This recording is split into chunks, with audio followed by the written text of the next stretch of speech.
You know, the worst part about having a friend that has a tilt deck trailer is nothing. Make sure that if nothing else in life, you have a friend that has a trailer like this, because you never know when you're going to need it. I just bought what is arguably the ugliest car ever made. Period. Period. And I have no idea why, but here I am making more poor financial decisions. In fact, I've gotten so good at making poor financial decisions, if you want to know how to lose a lot of money, you should probably start watching this channel. So, the first thing we're going to notice is this car needs a lot of work. But it's actually really decent. Look, you got the big bucking Bronco. It looks angry. Look at that. It's actually kind of pretty angry looking. It's a nice gauge setup. The all-important 4-speed. No, it is not a top loader, but a 4-speed nonetheless. When this car was factory with a 302 V8, that's pretty cool. Of course, no project car would be complete without some spare parts. So we got the spoiler that is cracked, unfortunately, but we got new taillights that came with it as well. Well, used taillights. And the 302 was fed through this functional ram air, very typical to what you've seen on the 65.6 Mustangs. And unfortunately, the 302 engine that was in here is no more. The 4-speed is in there. I do have the clutch and all the good stuff that goes with it. But the engine, I suppose, when this thing was last running, which is about probably a little over 10 years ago now, had some issues. It was going to get rebuilt. And I guess when they went to the machine shop, one of the cylinder heads were bad, and basically that ended up spelling the death of it. The engine got sent off to the shredder, unfortunately. 302s are a dime a dozen. This is going to find itself a 5-liter roller block out of a Mustang. I've already got that in the works. So you can even see the old Shelby snake there for the Cobra 2. This is a 1976 Shelby Mustang Cobra 2. And in case you're wondering, this is one of those save this car from the shredder. There's a whole line of vehicles kind of parked beside it, and they are basically all slowly, one by one, going to the scrapyard. It's been sitting in the grass here for about 10 years.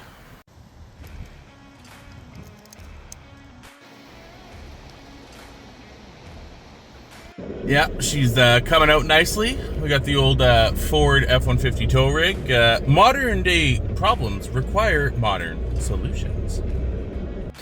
Here we go, home sweet home in all its Mustang Shelby 2 Cobra glory. Now, although I keep mentioning Shelby, it's only because of the snake on the fender. Shelby had nothing to do with the creation of this car. In fact, the Cobra 2 nameplate was nothing more than simply an appearance package riding on tiny 13-inch wheels. The car received the addition of this big wing in the back,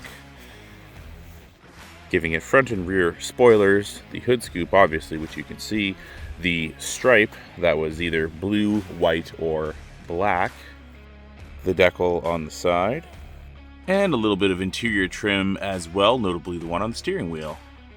One thing that is worth noting, in my opinion, though, is all the car magazines in the day absolutely ripped on this car for lack of quality. Pretty much everything about it was not to their liking. But I would disagree heavily, because the interior, the way it's packaged together, in my opinion, is actually really nice for the time. Really nice door panels on this car, a nice center console.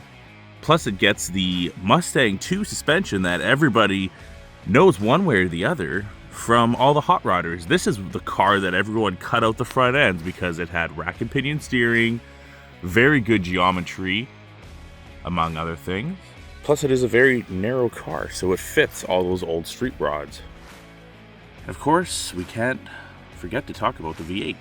And although the V8 is missing in this car, it had a paltry 122 horsepower, which is not very much. And although it was the mid-70s at a time of the oil embargo and many other issues, still a pretty pathetic number. The 75 Camaro was roughly the same price as this, and it had more. The 350 was significantly better. In fact, it's difficult for me to understand how only 10 years earlier, the 2-barrel 289 in this 65 Mustang made 195 horsepower. And we all know why, but nonetheless, very, very big change in the automotive industry in that 10-year span. So although all the magazines talk about how ugly this car is from way back in the day, I'm going to call it a looker. I think this is one of the better looking cars that came out of the 70s. Yes, it has the Pinto styling. Yes, it has the back fuel tank that, much like the Pinto, would explode. Well, more or less catch on fire in a bad accident for that matter. It certainly was a great car and one of the last kind of throwbacks in that generation in the 70s. I mean, after that we had the introduction of the Fox body Mustang right after this in 79. Obviously we know where that went. That changed the industry as a whole as far as I'm concerned. So all in all, yes, I saved this ugly duckling of a Mustang, and it's one less car that's going to the shredder. And as I know this car was literally running and driving about 10 years ago, I absolutely plan on finding a 302. Doesn't even need to be anything special. Any 302 Windsor, I've got a line on some 5-liter roller blocks. Go in here, throw a carb intake, and hopefully just drive it as is.